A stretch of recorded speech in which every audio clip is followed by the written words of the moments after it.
सबको जय मसीह की। आइए हम बाइबल में से वचन देखेंगे।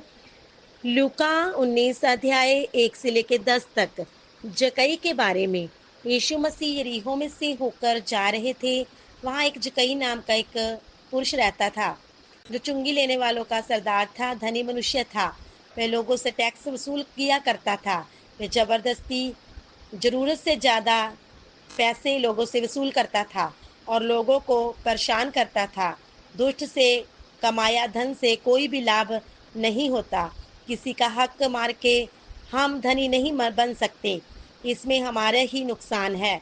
धनी तो हम बन जाते हैं, पर परमेश्वर की नज़र में हम गिर जाते हैं।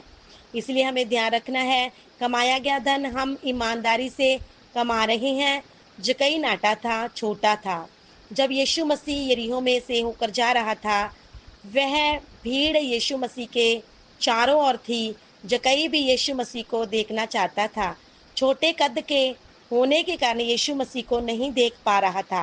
वह भाग कर एक गुलर के पेड़ पर चढ़ गया ताकि यीशु मसीह को देख सके।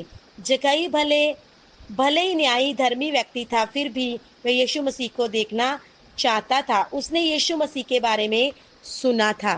यीशु मसीह ऐसे ऐसे काम करता है। यीशु के काम की चर्चा सारे यरूशलेम के आसपास में फैल गई थी। दूर दूर से लोग यीशु मसीह को देखने और उसके वचनों को सुनने आया करते थे। जकई के मन में भी इच्छा हुई कि वह उस व्यक्ति को देखे जिसके बारे में लोगों के मुंह से उसकी प्रशंसा होती है।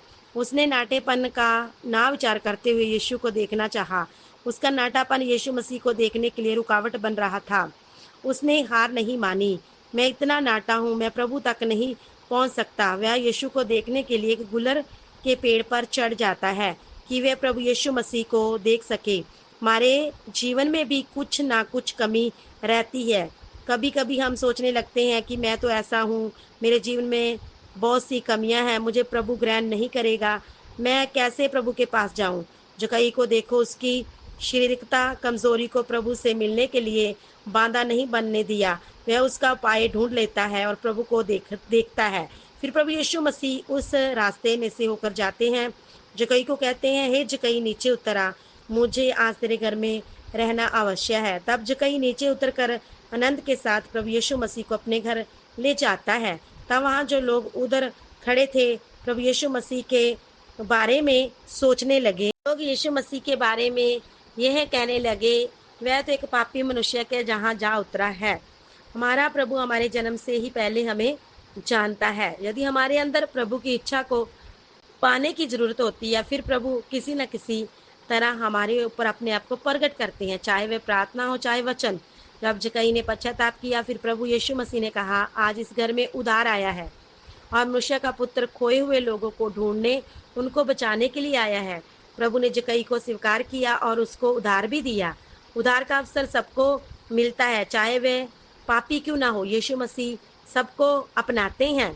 जितने लोगों ने सच्चे दिल से पुकारा, उसने पाया भी। उस समय चुंगी लेने वाले लोगों को लोग घृणित नजरों से देखते थे। इसलिए यीशु के विषय में वो कहते हैं, यह तो पापी मनुष्य के घर जहाँ जा उतरा है।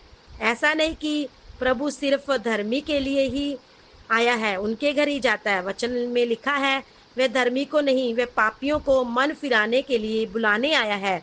आप कितने बुरे हो, कितने पाप किए हो, वे आपको बदलने के लिए आया है। यीशु मसीह उसके घर आते ही उसको एहसास हो गया कि जो कुछ वो कर रहा है वह गलत है, सही काम नहीं है।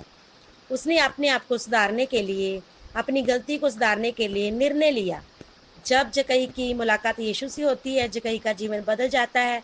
वह अपने बुरे कामों से मन फिराता है। अगर आपके मन में प्रभु से मिलने की चाहत है, तो दुनिया की कोई ताकत भी आपको रोक नहीं सकती। आपकी कोई कमजोरी आपको उससे मिलने से रोक नहीं सकती। जब आप प्रभु की तरफ अपने कदम को बढ़ाते हैं, वह आपकी तरफ दौड़ा चला आता है। प्रभु चाहता है कि हम भी अपने मन उसकी ओर लगाएं। कई चुंगी लेने वालों का सरदार था। उस जमाने में लोग चुंगी लेने वालों को पसंद नहीं करते थे। जो लोग चुंगी लेते थे वह न्याय से ज़्यादा पैसा लेते थे। लोगों को डरा कर जितना पैसा लेना है उससे ज़्यादा पैसा लेते थे। इसीलिए लोग चुंगी लेने वालों से नफरत करते थे। चुंगी लेने वालों को पापी कहते थे और लोग कोई भी रिश्ता उनसे रखना नहीं चाहते थे। यीशु मसीह के बारे में हम देखते हैं, सबसे पहले आपके मन में इच्छा है कि आप जाने परमेश्वर कौन है, यीशु मसीह कौन है, सच्चाई का राह कौन-सा है, मार्ग में उस मार्ग में हमें चलना है। जिस प्रकार का इच्छा आपके अंदर है तो ज़रूर यीशु मसीह आपके सामने अपने आप को प्रकट करेंगे। यीशु मसीह कभी भी नहीं आपके बाहरी रूप को नहीं देखते। आप कैसे हैं? आप नाटे हैं, लंबे हैं, गोरे हैं, काले हैं, पढ़े लिखे हैं, अनपढ़ हैं, आप गरीब हैं, अमीर हैं। यीशु मसीह कुछ नहीं देखते। यीशु मसीह आपके दिल को देखते हैं, भले आपने कितने गंदे काम किए हों, यीशु मसीह आपसे प्यार करते हैं। जब यीशु मसीह किसी के जीवन में आते हैं, उसका मन बदल जाता है, उसका जीवन बदल जाता है। वे अपना मन जब फिराता है, झूठ बोलने वाला इंसान झूठ नहीं बोलता, फरेब करने वाला इंसान फिर बुराई नहीं करता, वह बुराई छोड़कर सच्चाई के रास्ते पर चलता है। गुस्सा, बैर भाव, लड़ाई झगड़ा, सारी बातों के भेदभाव करने वाली बातों को, सारी बातों को छोड़कर सही बातों पर, सही रास्ते पर चलना, सच्चा मन फिराव कहते हैं। उसको कहते हैं यीशु मसीह के लिए अपने जीवन को जीना। जो यीशु मसीह में है वह नई सृष्टि है। अगर आपने यीशु मसीह को अपनाया है, आप नई सृष्टि बन गए हैं। आप प्रभु को बोलेंगे मैं पापी हूँ, मेरे जीवन को बदलो, तो वह आपके जीवन को बदलेगा। आप नई सृष्टि बन जाओगे। जब हम यीशु मसीह को अपना जीवन में दे देंगे तो आनंद से हमारा जीवन भर जाएगा। हमारा पाप से भरा जीवन बदल जाता है। हमारे पाप से भरा जीवन जब बदल जाता है, हम नई सृष्टि बन जाते हैं। हम नई पवित्र जीवन को जीने लगते हैं। यीशु मसीह पूरे मानव जाति के लिए संसार में आया, मुझे बचाने, आपको बचाने आया। मसीह संसार में आए। यीशु मसीह पापियों के लिए आया, उनका उद्धार करने आया। यीशु मसीह के लिए कोई भी बात मुश्किल नहीं है।